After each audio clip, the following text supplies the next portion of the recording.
En el próximo capítulo te invitamos a adentrarte en un mundo donde el coraje desafía las olas y la innovación desafía los límites. Únete a nosotros mientras desvelamos los secretos de las majestuosas plataformas offshore, estructuras colosales que desafían las fuerzas implacables de la madre naturaleza. ¡Empezamos!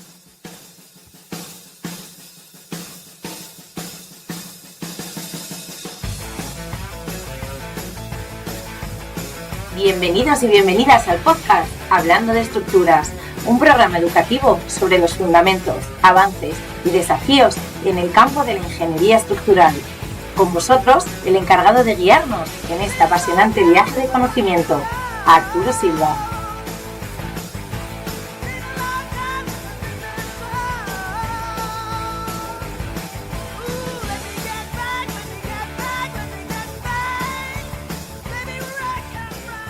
Muy buenas a todas y a todos, ¿cómo estáis? Mi nombre es Arturo Silva, soy doctor en Ingeniería Naval y Oceánica y profesor de Cálculo y Estructuras en la Universidad Politécnica de Madrid. En este podcast quiero que tengamos apasionantes conversaciones didácticas en el mundo de las estructuras, incluso si no tienes conocimientos previos sobre el tema. Exploraremos todas las estructuras existentes y los principios detrás de su diseño, construcción y mantenimiento, subiéndonos a las primeras construcciones prehistóricas y los rascacielos más altos de hoy en día, pasando por puentes colosales, embarcándonos en los buques más grandes y las plataformas offshore más innovadoras del mundo, volando en los aviones Airbus y Boeing, aguantaremos juntos el peso de agua de millones de litros que son capaces de sostener las presas, nos montaremos en los loopings de la montaña rusa más vertiginosa del mundo, aceleraremos en un Fórmula 1, cruzaremos los túneles más largos y muchas cosas más.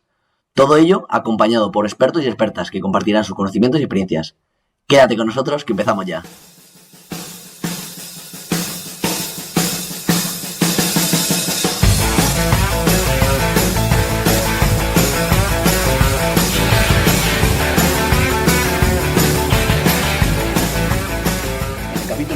Tenemos a Jaime Moreu Gamazo, ingeniero naval por la Universidad Politécnica de Madrid, profesor asociado de la Escuela Técnica Superior de Ingenieros Navales por la Universidad Politécnica de Madrid, máster en Ingeniería Mecánica por el MIT, director de Brezzo y también ha ocupado diferentes cargos en Seaplace.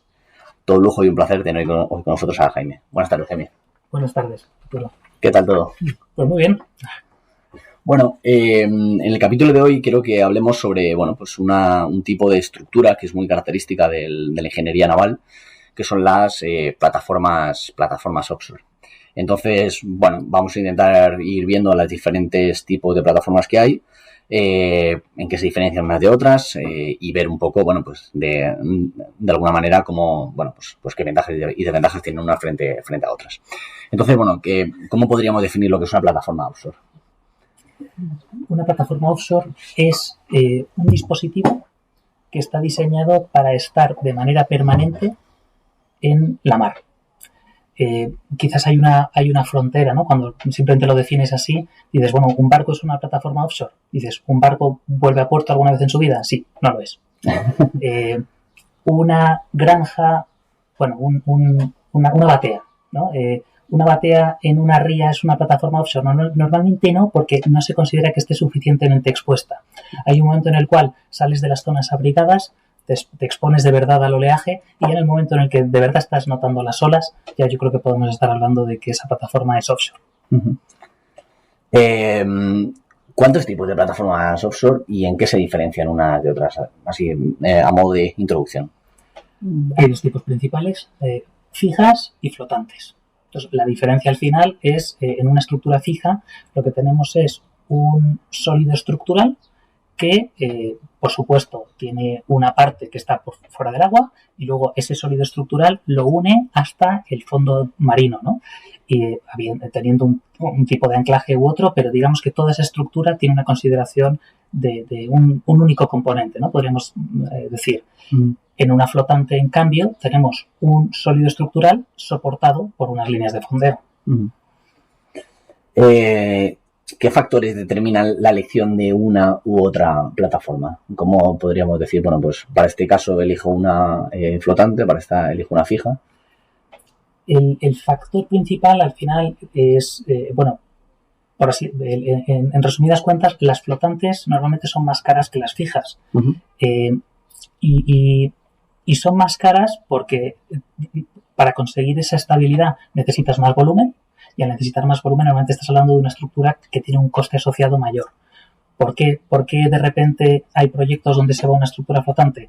Pues por la distancia del fondo del mar a la superficie, ¿no? Esa profundidad del mar hace que, si es pequeña, el coste de la estructura fija sea pequeño, y a medida que vamos aumentando la profundidad, el coste de la estructura fija equivalente se va disparando y llega un momento en el que compensa cambiar y pasar a estructura flotante. Uh-huh. ¿Qué profundidad es la que marca eso? Depende de la industria. Uh-huh. La barrera económica cambia en función de cuál es el servicio final de esa plataforma. Que es precisamente la siguiente pregunta que te iba a hacer. ¿Para qué queremos una plataforma? ¿Para qué se ponen plataformas en el mar? Pues diría que hay 3 tipos de industrias diferentes a las que dan servicio, ¿vale? Está por un lado el sector tradicional offshore, que se ha llamado offshore, que es el mundo del petróleo, la obtención de hidrocarburos en alta mar. Luego llevamos ya, pues yo creo que más de 20 años, ¿no? Fue a finales de los 90 cuando la eólica empezó a producir offshore en Dinamarca. Y por otro lado, hay una industria que tradicionalmente no se ha considerado offshore, pero que está teniendo tal crecimiento que por necesidades económicas ya va a pasar a ser offshore también, que es el mundo de la acuicultura. Uh-huh. Es un mundo que se va a multiplicar por 10 y por 100 en las próximas décadas. La población mundial crece y es una manera muy eficiente de conseguir alimento. Y entonces es un mundo que, digamos que estuarios, fiordos, rías se acaban y tiene que también exponerse, ¿no? al oleaje. Uh-huh. ¿Cómo se clasifican las cargas? Cuando dimensionamos una estructura de este estilo, ¿qué tipo de cargas tenemos que tener en cuenta para su diseño? Bueno, he dicho ya varias veces el oleaje, que sí, es quizás la más importante, ¿no? Y la que quizás marca la diferencia con respecto a otros tipos de estructuras.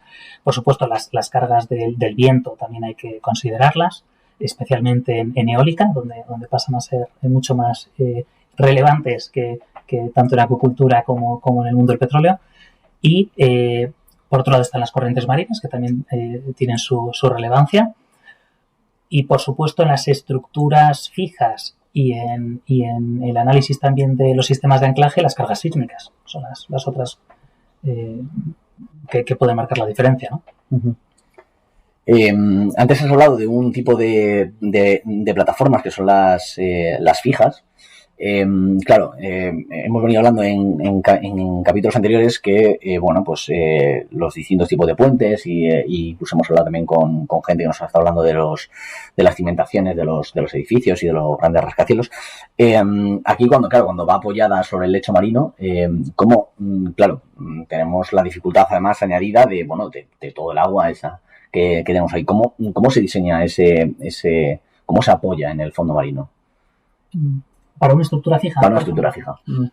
Bueno, se trata al final de tener una solución lo más económica posible. No hay que perder la perspectiva de la importancia del coste en todo esto.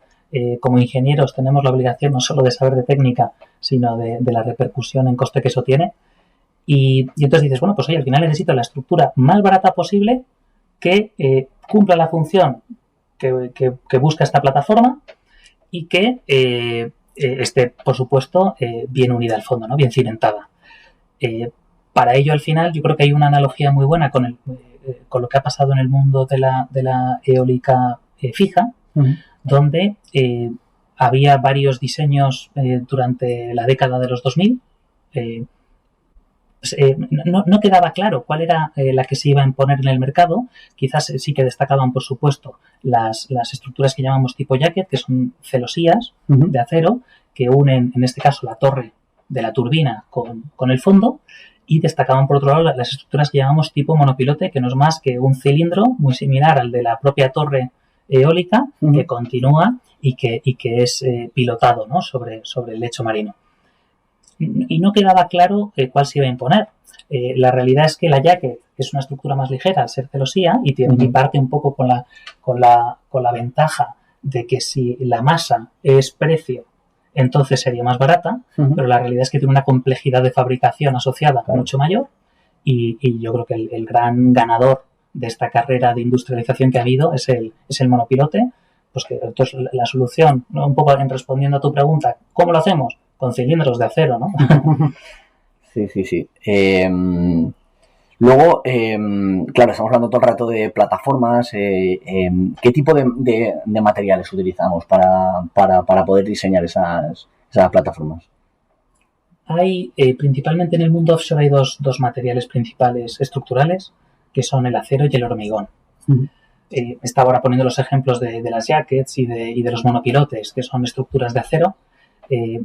Son en la eólica fija, sin duda es el material principal estructural, pero en el mundo del petróleo ha habido un poco más de todo y ha habido grandes plataformas de hormigón que han tenido un rendimiento a lo largo de todo el ciclo de vida del campo petrolero fantástico, ¿no? Y entonces, bueno, son los dos grandes materiales. En eólica flotante, en mi opinión, el hormigón va a tener mucho más que decir que en el sector fijo.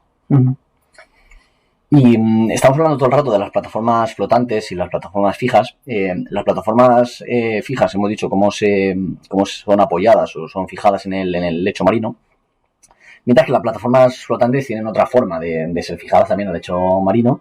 ¿Qué tipo de fondeo se utiliza? Que al final es la palabra, ¿no?, que utilizamos para referirnos a este tipo de forma de fijar esa estructura flotante al fondo. ¿Qué tipo de fondeos existen? Sí, antes ahí de responder, nosotros los navales utilizamos la palabra fondeo para referirnos a ese sistema que nos une el flotador con las anclas. Y a ese conjunto de línea que forma una catenaria con las anclas al final es lo que llamamos sistema de fondeo, ¿no? Pero como al final en el sector te acabas encontrando pues con ingenieros industriales, ingenieros de caminos, yo he oído, para referirme al mismo sistema de amarre, ¿vale? Que para nosotros un sistema de amarre es el que te permite amarrarte en puerto, pero no fondear. Y bueno, pues tiene cierto sentido porque al final la palabra fondeo, tal como puede ser interpretada, es cómo te apoyas en el fondo. Claro. Entonces, yo creo que para un ingeniero de caminos suele asociar el fondear con la maniobra de apoyarte en el fondo, más que con el hecho de cómo estás permitiendo que esa unidad quede unida al fondo, ¿no? Pero bueno, volviendo a la pregunta, al final estamos hablando de unas líneas de fondeo que son simplemente líneas pues que pueden ser de cadena, que pueden ser de acero, cable de acero, que pueden ser sintéticas, el poliéster se utiliza, el nylon se utiliza, o incluso combinaciones de todas ellas que te permiten que esa plataforma quede unido al fondo. Y la pregunta es, ¿por qué una línea? ¿No? ¿Por qué una línea que tenga esa cierta forma de catenaria o que tenga, al final de lo que se trata es que tengan longitud para que tengan elasticidad? Y el motivo es que al principio, ¿no?, de esta conversación te hablaba de cómo esos flotadores, ¿no?, son más caras que las soluciones fijas, porque normalmente necesitan más volumen para dar la estabilidad que necesitan para cumplir un cometido, ¿vale? Ese extra de volumen hace que estén muchísimo más sometidos a las cargas de primer orden del oleaje, ¿vale? La ola viene y va y en el camino da un meneo considerable a la plataforma. Entonces, la única manera de no romper toda la estructura es teniendo un sistema de fondeo muy flexible que permita que se mueva con la plataforma. Tú lo que no quieres es que la plataforma quede a la deriva, ¿no? El objetivo al final del sistema de fondeo es que esas cargas de deriva no acaben moviendo la plataforma, pero lo que quieres es hacerlo suficientemente flexible para que se mueva con el oleaje. Y en función de cómo se haga ese fondeo, puede ser una catenaria, ¿no?, o que esté más tensado, vamos a decirlo así, que es donde surge aquello de las TLP, ¿no?, que son las siglas de Tension Leg Platform. ¿Qué es una TLP, una plataforma TLP? Pues una plataforma TLP es quizás un híbrido entre solución fija y flotante. Se la clasifica como solución flotante en todos los libros, en ese sentido no me malinterpretes. Pero sí que es verdad que es una plataforma que tiene un cuerpo que da la flotabilidad y que está unido con unos tendones verticales al fondo. Y esos tendones verticales lo que hace es que en el sentido del movimiento vertical de esa plataforma, que es la alzada, pero también en los giros posibles que tienes de balance y de cabeceo, esos tendones verticales actúan como una estructura rígida y hacen que se comporte en cierta manera como una estructura rígida en esos 3 grados de libertad. En el resto se comporta como una flotante, ¿no? Y eso hace que sea una estructura en sí misma muy diferente a las estructuras flotantes tradicionales, ¿no? Que donde tenemos realmente normalmente un sistema de fondeo que pues como hablaba, ¿no? Muy flexible para evitar que la unidad no se vaya. En el caso de las TLPs, por lo contrario, es un sistema que en esos grados de libertad que hablaba de movimiento vertical y de giros es de mucha rigidez. Y claro, ahora la pregunta es para los que nos están escuchando, entonces, ¿en qué soluciones me muevo? Es decir, ¿cuándo elijo una plataforma TLP? ¿Cuándo elijo un sistema de fondeo que tenga catenaria y que me permita esa flexibilidad que buscamos? ¿Qué criterios tenemos en cuenta para decidir el tipo de fondeo? Bueno, al final, el problema de esta industria es que cualquier solución por la que quieras apostar no es una industria intuitiva, exige un esfuerzo de análisis y de ingeniería elevado, con lo cual si realmente quieres comparar peras con peras ante un mismo objetivo, ¿no? Que es, oye, yo quiero explotar este parque, este campo de petróleo, sí, o quiero aquí un parque eólico flotante, ¿no? Bueno, pues sea cual sea tu objetivo, el análisis de esos flotadores no es para nada trivial. Y tras muchísimas consideraciones y cálculos económicos, los puedes al final analizar y comparar qué solución, ya no solo que sea más barato desde el punto de vista de la construcción, sino desde el punto de vista del ciclo de vida de ese parque o de ese campo. Y eso hace que, bueno, pues que luego haga falta mucha prueba y error, mucho aprender de las lecciones pasadas de la industria y hace que, por ejemplo, en el mundo del petróleo, se hayan visto muchísimos tipos de soluciones diferentes, pero cuando miras en las soluciones flotantes cuál es para la producción de un campo de petróleo la solución que podríamos decir ganadora a priori, pues es un buque que llamamos tipo FPSO, que no es más que un buque que está de nuevo fondeado y que tiene capacidad de almacenamiento.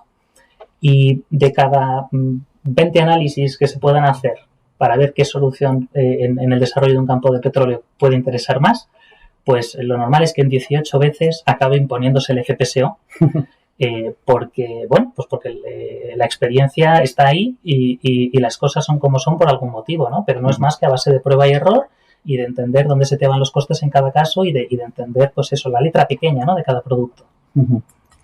Hablando de un tema que me parece muy, muy interesante, que es el tema de los materiales de la línea de fondeo, que hay como distintos tipos de materiales y de configuraciones.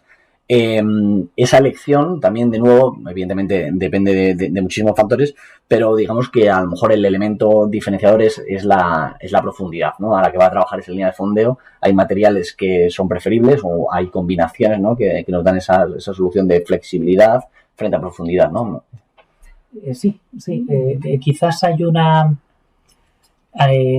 cuando se trata de los sistemas de fondeo, cuál es más barato o más caro, realmente, bueno, el sector industrial offshore, que ha sido un poco la avanzadilla en esos temas, ha sido siempre el mundo del petróleo, ha apostado mucho de manera histórica por las cadenas, pero estamos hablando de un sector que empezó operando en profundidades cuando hablamos de desarrollos flotantes, de 50 a 60 metros y que ha aprendido a llegar a los 3.000. Entonces, casi nada. Y a medida que hemos ido avanzando en profundidad, pues las cadenas llegó un momento en el que pesaban demasiado y por eso la industria necesitaba bajar peso y desarrolló el cable de acero como una solución que por metro de longitud, por así decirlo, era más ligera y que le permitía seguir aumentando la profundidad. Y cuando incluso el cable de acero pasó a ser pesado en sí mismo, desarrolló la línea de poliéster, que te permitió seguir aumentando la profundidad. Y todo ese conocimiento ahora lo que ha permitido es tener diferentes tipos de materiales con diferentes propiedades de elasticidad que al final ahora todo ese conocimiento se vierte sobre el mundo de la eólica flotante y hace que en función de tu producto y de el destino final, pues que interese a irse a un material o a otro, ¿no? Y quizás a esos 3 que he mencionado, de cadena, cable de acero y poliéster, añado el nylon, porque es un producto que está en una fase más temprana, pero que tiene unas propiedades de elasticidad en relación al coste del producto que lo hacen muy, muy interesante. Claro, antes la primera pregunta de todo es ¿a qué consideramos plataforma offshore? Y es prácticamente un tipo de embarcación, iba a decir, no sé si embarcación, pero bueno, un tipo de elemento que, bueno, digamos que no toca tierra nunca. A diferencia del barco que, bueno, pues los barcos de carga general tocan puerto cada X tiempo para precisamente prestar el servicio al que han sido diseñados. Claro, eso hace que, claro, esas plataformas offshore haya que mantenerlas, haya que inspeccionarlas en el mar. No pueden ir a puerto. En casos extremos sí, pero digamos que lo normal es que presten servicio toda su vida operativa en alta mar y por tanto haya que hacer ese mantenimiento y esa inspección allí en el mar. ¿Cómo se hace esa inspección?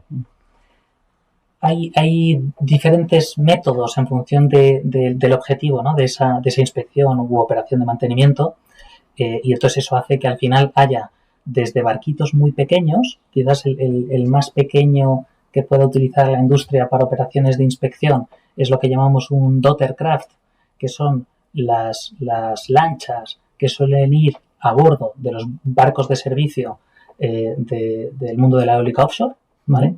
Un poco más grande que ese daughtercraft están los llamados CTVs, que ya estamos hablando de embarcaciones de 25 o 30 metros de eslora, que permiten mover equipos de 24 personas en el mismo día, van y vienen a puerto todos los días, dando servicio a ese parque offshore. Podemos seguir creciendo en tamaño y pasaríamos luego a tener los llamados SOVs, que son buques de servicio ya con unas capacidades superiores al CTV, tanto en el estado de la mar en el que pueden operar. Hablamos que el CTV suele operar hasta alturas de ola significativa de 1,5 metros. Los SOVs permiten subir esos valores a 2,5. Y luego, por encima ya de los barcos SOV, podemos tener pues buques ya para grandes reparaciones, que pueden ser buques grúa, que pueden ser jackups, que pueden ser...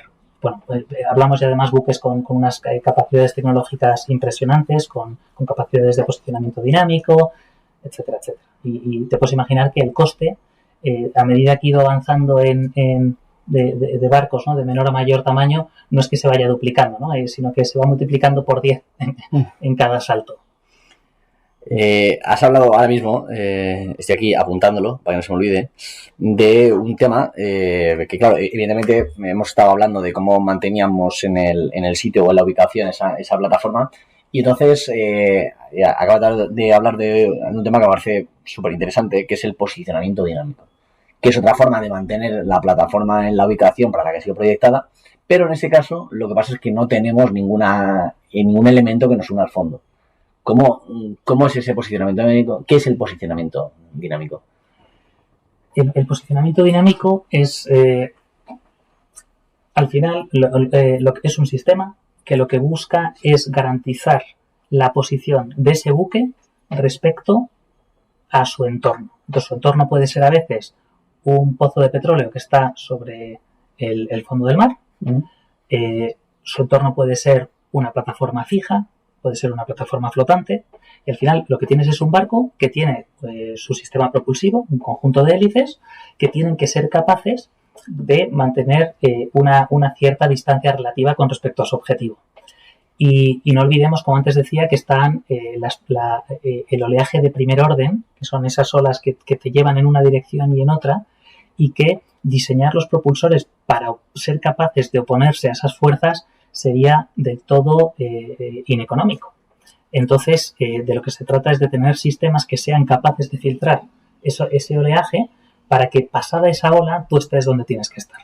Entonces, aparece todo un análisis de cuáles son esos movimientos que el oleaje te puede producir, hasta qué punto son o no asumibles en función de la operación que debas realizar, y bueno, hace que en sí mismo sea un mundo complejo y muy tecnológico, ¿no? Muy, muy bonito para el que le gustan estos temas de los que atrapa. Totalmente. Luego un tema que es un tanto controvertido, que bueno, pues ha salido también en la noticia, seguro que los que nos están escuchando pues pueden hacer memoria de ello, es bueno, un poco aquello del medio ambiente, ¿no? Digamos que tiene que haber una serie de seguridad, ¿no? Sobre todo, hombre, en la eólica no, porque no estamos cogiendo crudo del fondo, pero cuando aparece el crudo tal y como lo conocemos, el petróleo, para poder extraerlo del fondo marino, tiene que haber una serie de seguridad y de control, ¿no? ¿Cómo se gestiona todo eso? Pues, bueno, al final, dependiendo de cuál es el objetivo, ¿no?, de esa plataforma offshore, como decía, ¿no? No es lo mismo una plataforma para el mundo del petróleo que de eólica, que de acuicultura, ¿no? Entonces, lo primero es identificar cuál es el riesgo principal que supone un posible problema en ese producto. Cuando nos vamos al mundo del petróleo, por supuesto, todos pensamos de inicio, ¿no? Oye, ¿qué pasa si hay un derrame? ¿Qué pasa si tenemos el accidente de Macondo? ¿Qué pasa si tenemos un Prestige? ¿Qué pasa ante un posible desastre medioambiental, ¿no?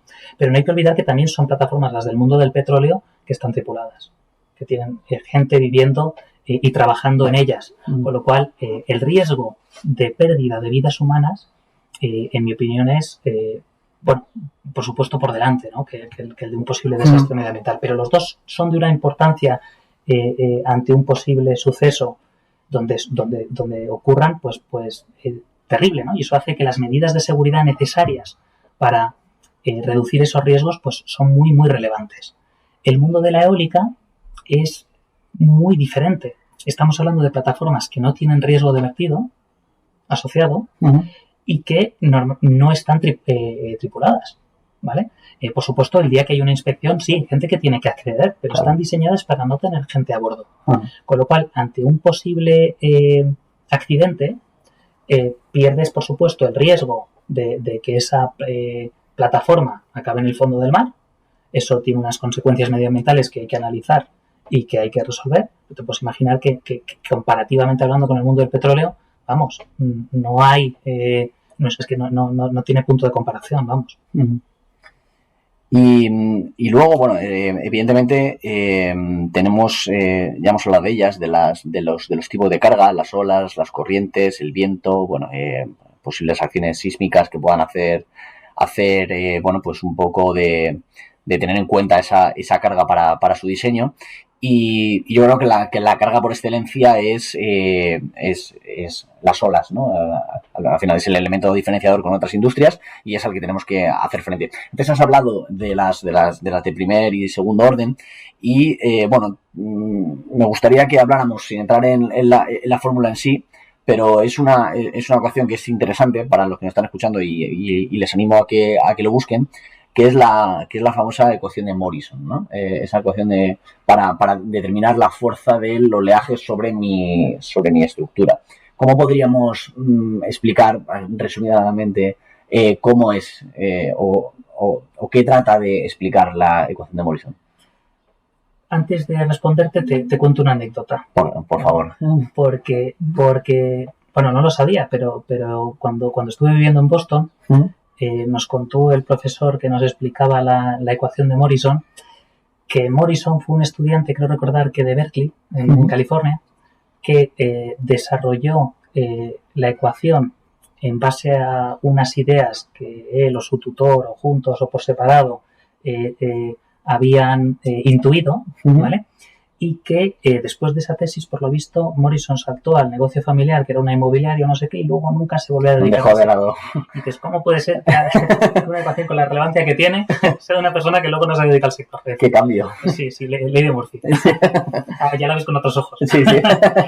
Y bueno, pero es una ecuación que quizás lo que pone en relevancia es... que la mar es muy diferente a una estructura que podamos tener en tierra o en el aire. Y es que normalmente nosotros estamos acostumbrados a, cuando analizamos las fuerzas aerodinámicas, la importancia que tiene el coeficiente de arrastre y la velocidad asociada, ¿no?, de ese aire o viento. Y en cambio, cuando hablamos de el mundo naval, aparte de ese término de fuerza de arrastre, aparece una componente que va asociada a la fuerza inercial, ¿vale? Y que, y que simplemente lo que representa es que nosotros nos movemos en un fluido que tiene 1000 veces más densidad que el aire y que cuando hay una aceleración relativa entre ese fluido y nuestra estructura, claro, esa fuerza de aceleración tiene 1000 veces más peso que la equivalente que tendría en el aire. Entonces, de repente, cambia por completo el paradigma de cómo es ese reparto de fuerzas y hace que estructuras de muchísimo volumen sufran pues unas fuerzas que son impensables en un entorno, ¿no?, en el aire equivalente. Pero vamos, es la misma fuerza de inercia que la que nos permite coger una ola si estamos haciendo surf. Así es. Luego, me gustaría, para los que nos están escuchando también, por supuesto, claro, uno ve plataformas y las ve, pues, o bien en YouTube o en televisión o donde sea, y uno no se hace una idea de qué dimensiones puede tener eso. Una plataforma de eólica offshore, ¿qué dimensiones nos podemos mover ahí de altura de torre? Y estamos hablando de que los ejes de la turbina en el mundo offshore, pues la próxima generación de turbinas que viene los va a tener a 140, 150 metros, pero esto es la generación de turbinas que viene inmediatamente, ¿vale? Son esas turbinas en el orden de los 15 megavatios. Van a seguir creciendo, vamos a llegar a los 20, 25... Habrá que ver, ¿no?, hasta dónde llegamos. Yo no me atrevo ni a apostar, porque si ha hecho algo la industria eólica offshore es batir todos los pronósticos de manera continua, ¿no? Y estamos ya hablando de alturas que se van a los 180 metros, 190, rotores, hablo del diámetro de las palas, ¿no?, de esa turbina, que van ya a los 240 metros y que van a seguir subiendo hasta los 300. Estamos hablando que la punta de la pala más alta pues fácilmente va a estar a 330, 350 metros del nivel del mar en una década, quizás. Y luego, en contraposición, tenemos el mundo offshore del petróleo, esas plataformas semisumergibles con la torre y tal. Esas dimensiones, más o menos, ¿en dónde nos movemos? Bueno, los navales tenemos esas palabrejas de eslora, manga, longitud, ancho. ¿Qué dimensiones nos podemos encontrar ahí en una gran plataforma? Bueno, yo creo que el orden de magnitud es la centena de metros, entonces pues hablamos desde los 100 hasta los 300 metros en función del proyecto, mangas del orden también de los 50 metros y te diría que en el mismo orden en millones de euros, ¿no? O sea, estamos hablando que la unidad mínima de inversión en esa industria son los 100 millones y de ahí para arriba. Sí. Y luego, bueno, vamos a ir terminando. Hay dos elementos o dos barcos que quiero sacar a colación, que es un híbrido entre plataforma y barco, aunque, bueno, tengo claro qué es cada cosa, pero bueno, vamos a mencionarlas, que es el buque de perforación, el drill ship, y el buque que ya se habla de él, el FPSO, ¿no?, que son las siglas de Floating Production Storage and Offloading, ¿no? ¿Qué diferencia hay entre ellos? Y, claro, ¿son buques? ¿Son plataformas? ¿Qué son? Pues, bueno, si somos consecuentes con la definición inicial, ¿no?, que hacíamos de que es una plataforma offshore, un FPSO que es una unidad de producción, es decir, cuando estás explotando un campo de petróleo, primero hay una fase de exploración donde se detecta si hay o no suficiente recurso, en este caso petróleo. Si es así, entonces se diseña ese FPSO, ese buque que tiene capacidad de almacenamiento de petróleo, y ese barco va a estar en esa localización pues toda la vida útil de ese proyecto. Podemos estar hablando de 30 años. Y por tanto, es una plataforma offshore porque va a estar allí durante 30 años. El drill ship, que es un buque de perforación, que es precisamente el buque que durante la etapa de exploración va al campo potencial y hace una perforación y toma unas muestras para evaluar el potencial que ese campo puede tener, pues realmente es una operación que dura muy poquito tiempo. Estamos hablando del orden del mes, 2 meses, en función de los trabajos que tenga que hacer. y por tanto pues entra en un terreno híbrido, ¿no? Donde su nombre es buque de perforación. Entonces dices, bueno, pues a lo mejor es más buque. Pero bueno, normalmente como va vinculado a la industria del petróleo, suele ser categorizado dentro del conjunto de plataformas offshore, ¿no? Pero bueno, un terreno intermedio, podríamos decir. Este tipo de buque es el del buque Drillship. Animo a que lo busquen en Google o en cualquier vídeo que pongan o foto, que es eso es un buque con una torre enorme, ¿no? Que es básicamente donde pues alojan todos los equipos y servicios necesarios para poder hacer esa perforación, ¿no? Y el que esté por Canarias, tanto en Tenerife como en Gran Canaria, hay unos cuantos ahora mismo en los puertos esperando para las operaciones en África, y vale la pena verlos. Sí, toda una ingeniería. Bueno, ya has ido hablando un poco de ello, pero bueno, a modo de decoración y de ir terminando, ¿cuál es para ti el futuro de las plataformas offshore? ¿O cuáles son las tendencias emergentes que están ya a día de hoy o a X años vista? ¿Hacia dónde va ese mundo offshore? Bueno, va completamente vinculado a la transición energética. Veremos cómo cada vez habrá menos proyectos de petróleo que siguen creciendo, ¿vale? Pero desde luego que van a llegar a un punto en el que se estancarán y a partir de ahí empezará a reducirse. Y por otro lado, en cambio, la eólica offshore y, como decía antes, la acuicultura son los dos grandes sectores emergentes. He obviado durante la conversación otros sectores, ¿no? Como puede ser el de dispositivos de aprovechamiento del oleaje, dispositivos de aprovechamiento de corrientes. Tienen su punto de aplicación, ¿vale? Tienen su industria, es su mercado, pero es verdad que en términos económicos globales son mercados muy inferiores al de los otros tres, ¿no? De ahí que me haya centrado en los otros. Bueno, pues hemos hecho un recorrido, yo creo que bastante extenso sobre los tipos de plataformas offshore que hay, qué es una plataforma offshore, para qué elegimos cada una de esas plataformas, cómo están expuestas a las cargas y qué tipo de cargas tenemos, la diferencia entre flotante y fija, los materiales utilizados, ya no solamente en la plataforma, sino también en esas líneas de fondeo, en esa unión entre la plataforma flotante y el fondo. Hemos visto cómo se mantienen y cómo se inspeccionan. Un poco también la protección del medio ambiente ante posibles catástrofes o accidentes. Y hemos tardado un poco con el futuro y con un poco hacia dónde va cada industria en el a día de hoy o a X años vista. Yo he aprendido un montón.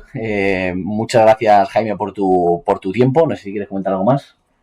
Claro, muchísimas gracias por la invitación y ojalá, ¿no? que los oyentes les despierte interés por esta industria, que quizás, ¿no? por concluir, la parte bonita es que es una industria, la industria offshore, que como ha estado tan vinculada en su origen al mundo del petróleo, y en España hemos tenido poco petróleo, tenemos plataformas, ¿no? Como Castor, Casablanca, Gaviota, pero es verdad que comparativamente con los desarrollos que ha habido en el Mar del Norte, pues ha sido poca cosa.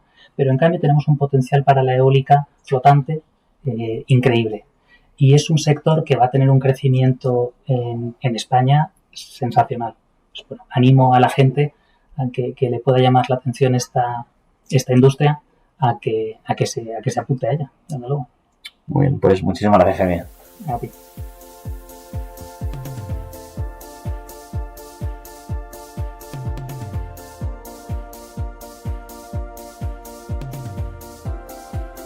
Muchas gracias por acompañarnos en este capítulo. El podcast que estás escuchando se llama Hablando de Estructuras. Te invito a que te suscribas en Spotify, donde estarás al día de antiguos y futuros capítulos. También te invito a que me sigas en Instagram con el nombre de Ingesofía, donde complemento estos conceptos que acabas de escuchar con descripción gráfica detallada también en YouTube. Muchas gracias. Nos vemos en el próximo capítulo.